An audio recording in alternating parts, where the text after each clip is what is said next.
As 'n storie oor 'n 10-jarige seun, hy stap een van hierdie Amerikaanse diners binne.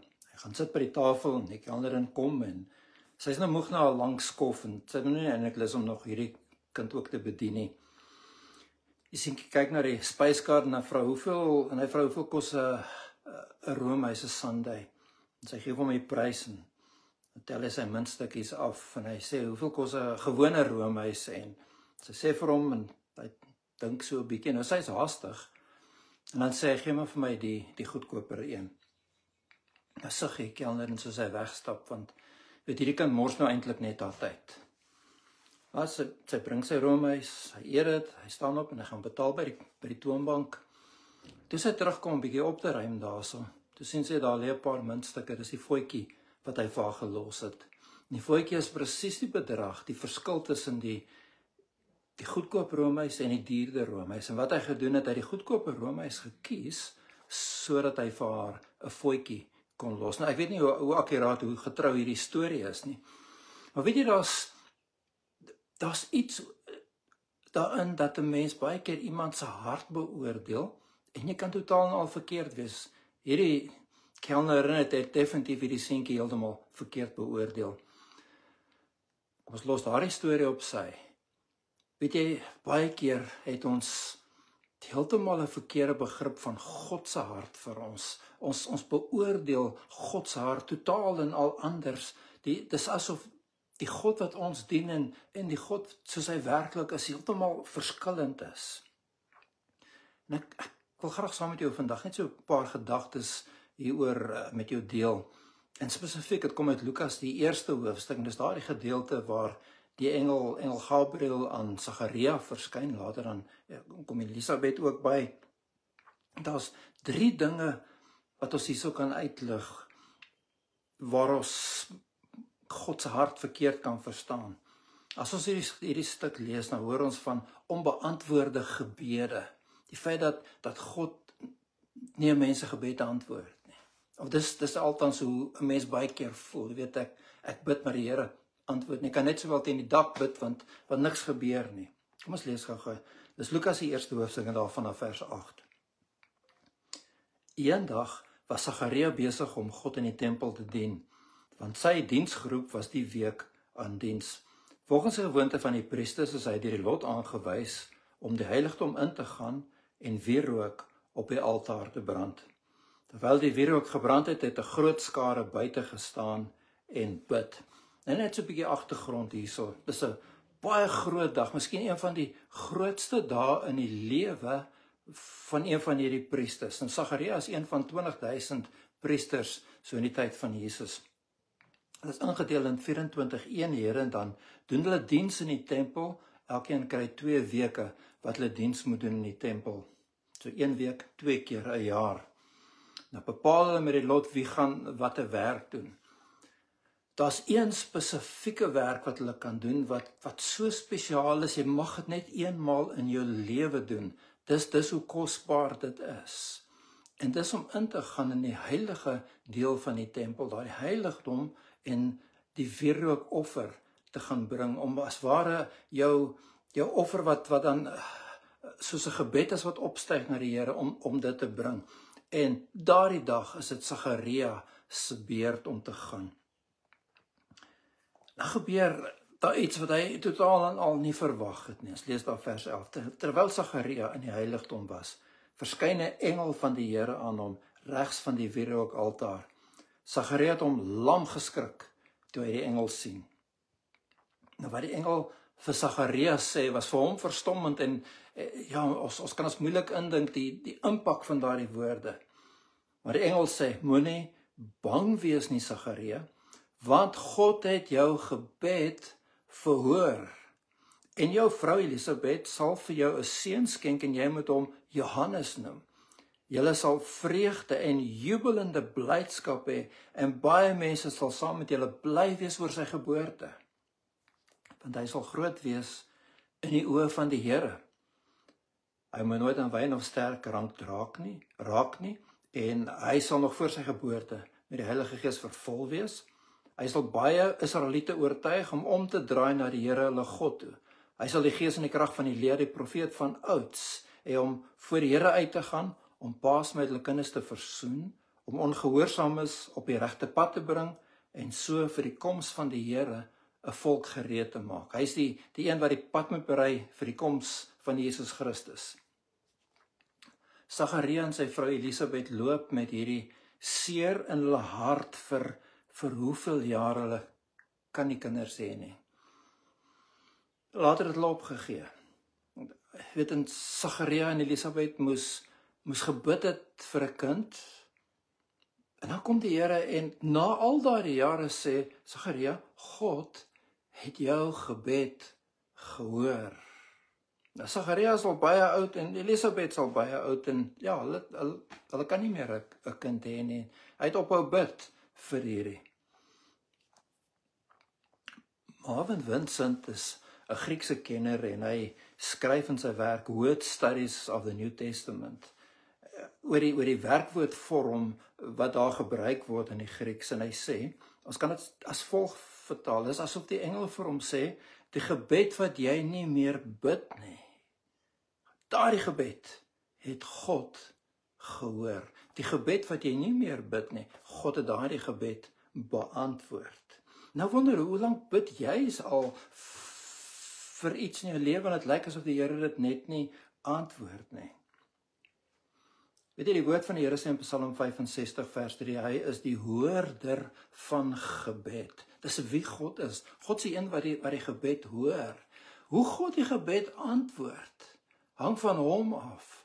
En daar is hoofsaaklik een van 3 maniere hoe die Here die gebed kan antwoord. God kan ja sê, God kan vir jou gee wat jy vir hom vra as dit binne sy wil is. Nou 1 Johannes 5 vers 14 sê baie mooi, dit is die vrymoedigheid wat ons voor God het, dat wat ons ook al volgens sy wil vra, hy na ons luister. Nee? As ons binne sy wil is, dan luister hy na ons. As ons dan met die wete leef wat hy na ons luister, na wat ons ook al vra, weet ons ook dat hy die versoek wat ons gevra het, toestaan. So God kan vir ons ja sê.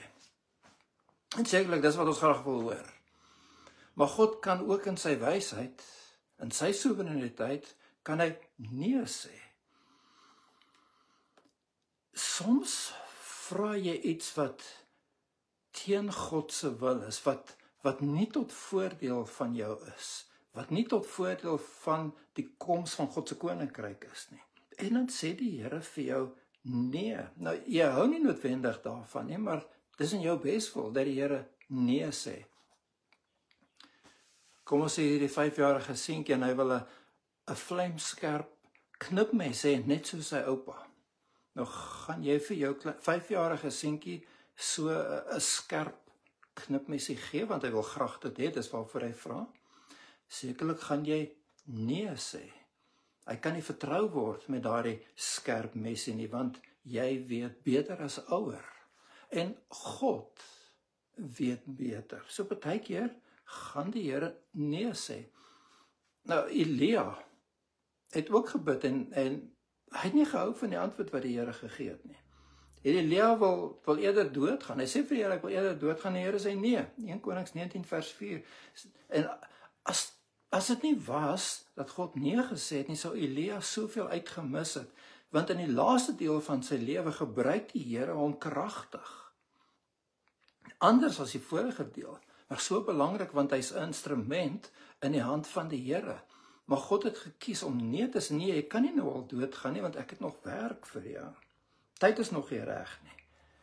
Jy sien, baie keer antwoord die Here, en dis die derde ding, hy kan mos nou ja sê, of hy kan nee sê, of hy kan sê, waag. Nog nie. Wag net so 'n bietjie. Nou, Elisabeth en Sagaria moes vir lank gehoor het later, totdat daar eintlik nie meer 'n moontlikheid was, dat daardie gebed beantwoord kan word nie. Maar jy sien, God word nie gebind deur dit wat vir ons moontlik of onmoontlik is nie. Daardie gebed was nog steeds daar voor die Here gewees. En dis wat die engel vir hom sê. Daardie gebed wat jy gebid het, daardie gebede wat jy gebid het, is nog steeds daar by die Here. Al het jy opgehou bid, God het dit gehoor. Dis ja, dis nee, dis wag. Nou ek en jy moet op 'n plek kom in ons lewe waar ons God kan vertrou met die wag. En dis wat die Bybel baie keer van praat as hoop.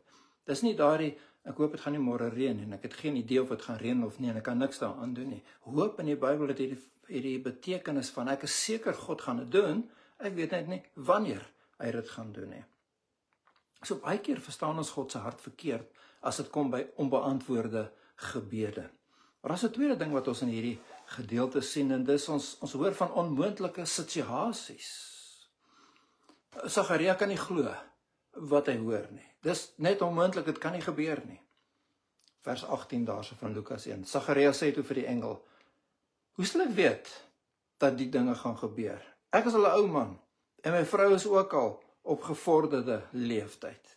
Ek is te oud, my vrou is te oud en weet ek kyk vas teen die onmoontlikheid van die situasie." Dit is baie duidelik dat die engel nie beïndruk is met Sagaria se ongeloof nie.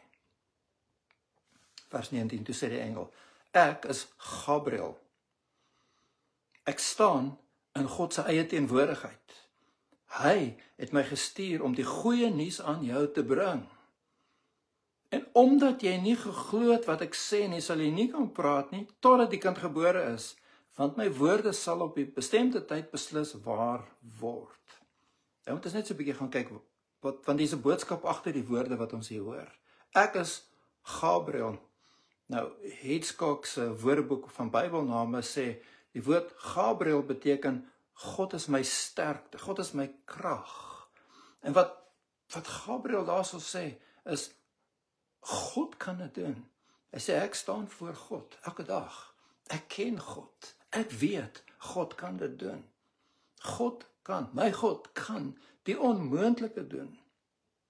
Wat Gabriel vir Sagaria vra, wil ek vir jou vra. Dink jy die beperkings wat jy stel, gaan God verhinder om te doen wat hy kan doen? Op vas kyk teen die onmoontlikheid van jou situasie, asof God nie iets daaraan kan doen nie. Nou, Sagaria het die woord geken. Hy het geweet van die belofte wat God aan Abraham gemaak het, weet toe Abraham op sy ou dag 'n kind verwek het by Sara, wat self baie oud was, en hy het geweet wat God vir Abraham gesê het. Miskien weet jy, maar kom ons roep net 'n bietjie dit terug. Genesis 18 vers 14, sou iets vir die Here te wonderbaar wees. Is dit so dat daar iets is wat so fantasties, so wonderlik is dat die Here nie eers dit kan doen nie? Dis die vraag wat aan Abraham gestel word. Nou, Sagaria het ook geweet van Isak wat gebid het dat sy vrou Rebekka swanger sal word en die Here het hom verhoor. Nou lees ons Genesis 25 vers 21. Rebekka was kinderloos. Daarom het Isak by die Here gepleit vir 'n kind. Die Here het sy gebed gehoor en sy vrou het swanger geword. Sagaria het ook geweet van Rachel wat gebid het dat sy kon swanger word. Genesis 30 vers 22. Uiteindelik het God aan Rachel gedink en haar gebede verhoor deur vir haar kinders te gee. Dis nog Josef en dan later Benjamin. Sagaria het geweet van Samson se ma wat nie kon swanger word nie. Rigters 13 vers 2 en 3. Daar was 'n man in Sara met die naam Manoach. Hy was uit die stam van Dan. Sy vrou kon nie kinders hê nie. Die engel van die Here het by haar gekom en vir haar gesê: "Jy kon nie tot dusver kinders kry nie, maar jy sal binnekort verwag en jy sal 'n seun hê." Sagaria het geweet van Hanna, 1 Samuel 1 vers 10 en 11.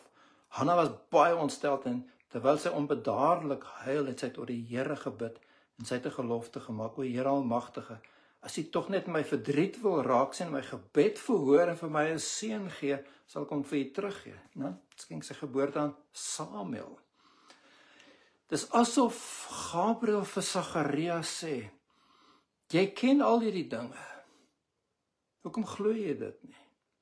Jy weet, dis nie net 'n geval van Sagaria vra 'n vraag nie. Hy vra 'n vraag wat gevul is met ongeloof. En dis waar die probleem inkom. Ja, dit gaan 'n wonderwerk vat om dit laat te gebeur. God kan die wonderwerk doen, ook in jou lewe.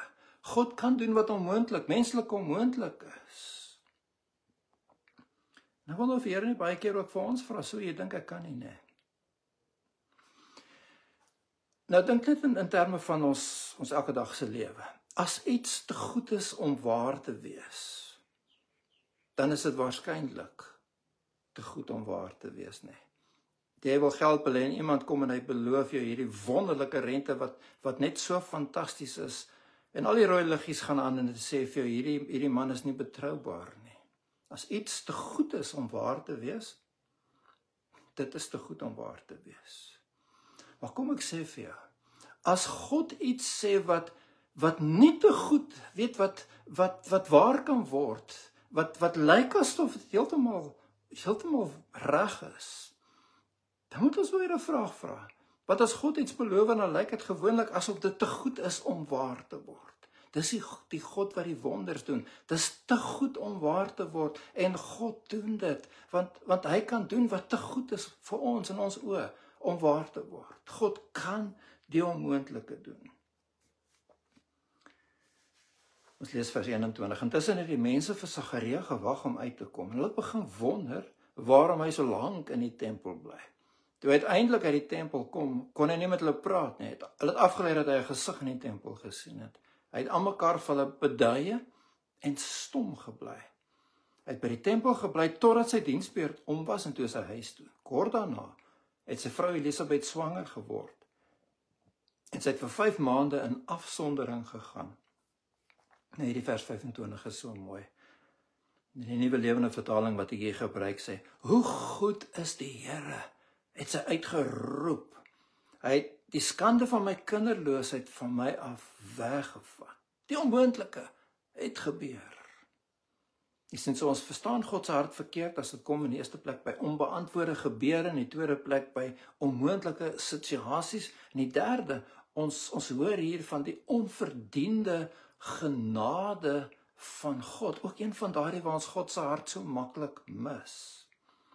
Ons gaan terug aan na vers 13, maar die engel sê, moenie bang wees nie, Sagaria, want God het jou gebed gehoor en jou vrou Elisabeth sal vir jou seun skenk en jy moet hom Johannes noem.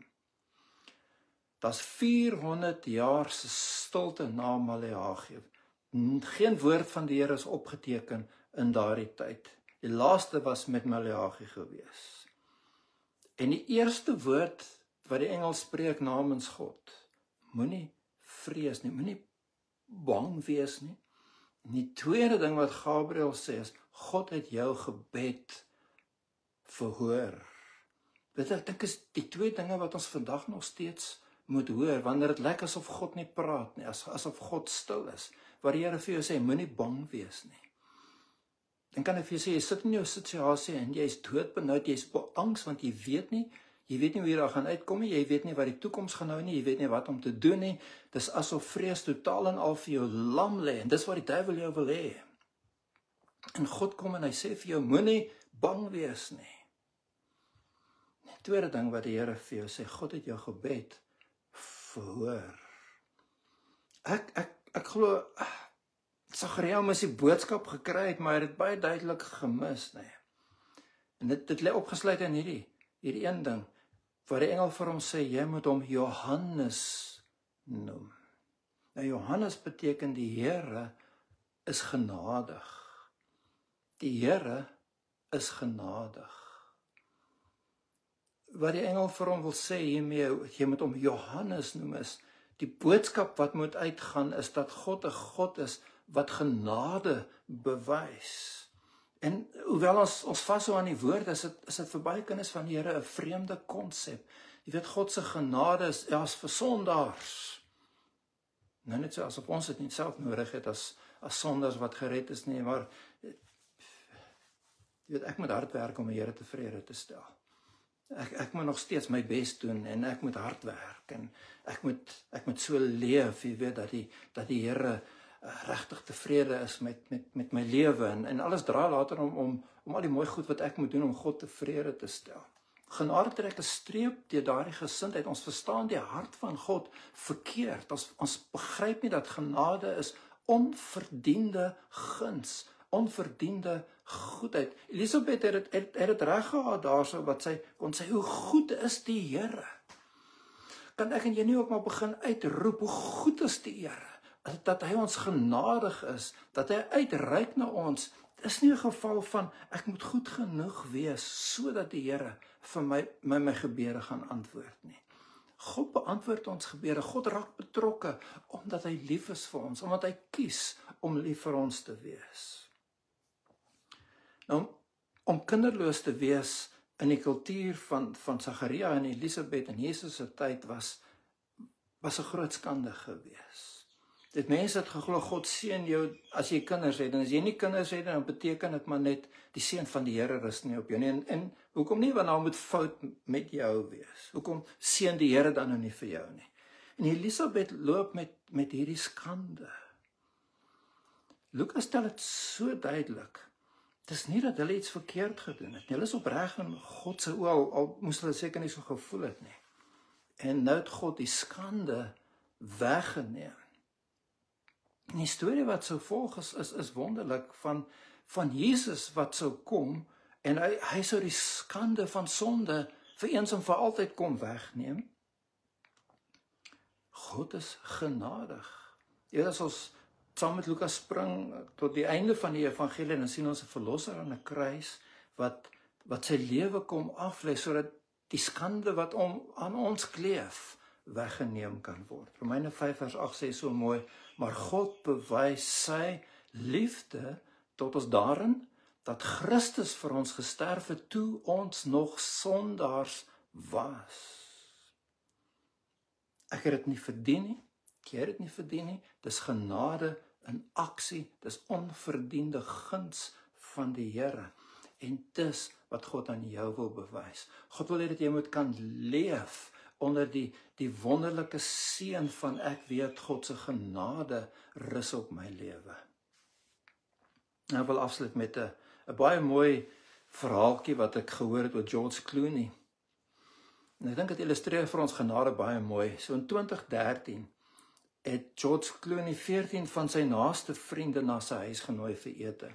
Dit was nie bekende mense of mense met groot invloed nie. Dit was net gewone vriende wat saam met hom deur die moeilike jare in sy lewe gestap het. Dis nog voordat hy roem en rykdom bereik het. En toe hulle aankom, sien hulle iets baie ongewoons. Op elke sitplek lê daar 'n tas. En Clooney vra toe dat hulle op 'n spesifieke tyd almal saam, dieselfde tyd, hulle tasse oopmaak. En binne-in was iets wat totaal ongelooflik was vir hulle. $1 miljoen in kontant en $20 note. 1 miljoen kontant $20 note. Net in 'n geval iemand dalk gewonder het, hoe gaan ek die belasting nog op hierdie betaal?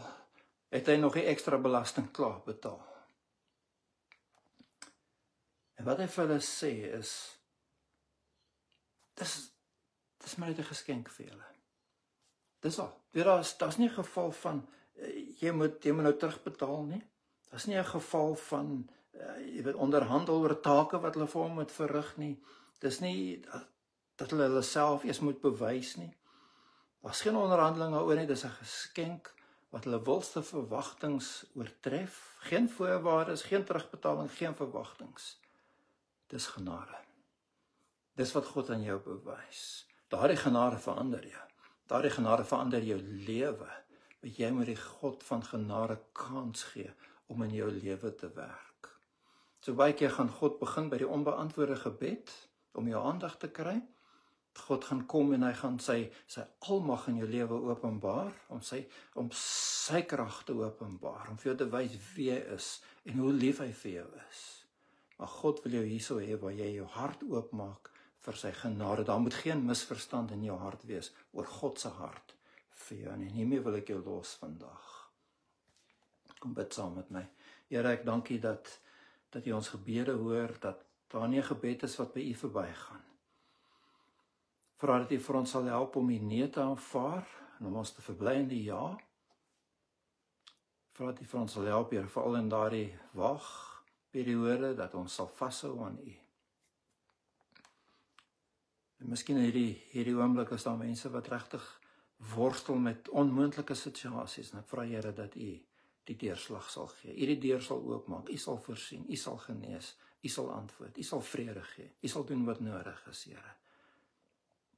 En ons hoef nie vir U idees te gee, Here, want U weet wat U kan doen, wat die verskil gaan maak. Ons vertrou U daarvoor.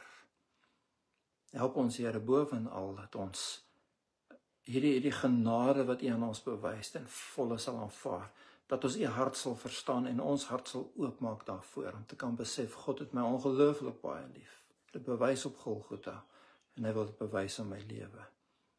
Mag ons U genade, Here, ervaar, U onverdiende guns. In Jesus naam bid ons dit. Amen. Baie dankie dat jy saam geluister het. Dat hierdie boodskap gaan binnekort op ons YouTube kanaal Hoop Nogtans wees. Ons vorige boodskappe is daar, na so 'n maand verwyder Facebook hierdie boodskappe, maar jy kan hom nog steeds kry op Hoop Nogtans. Mag jy 'n wonderlike, geseënde week hê onder die genade van die Here.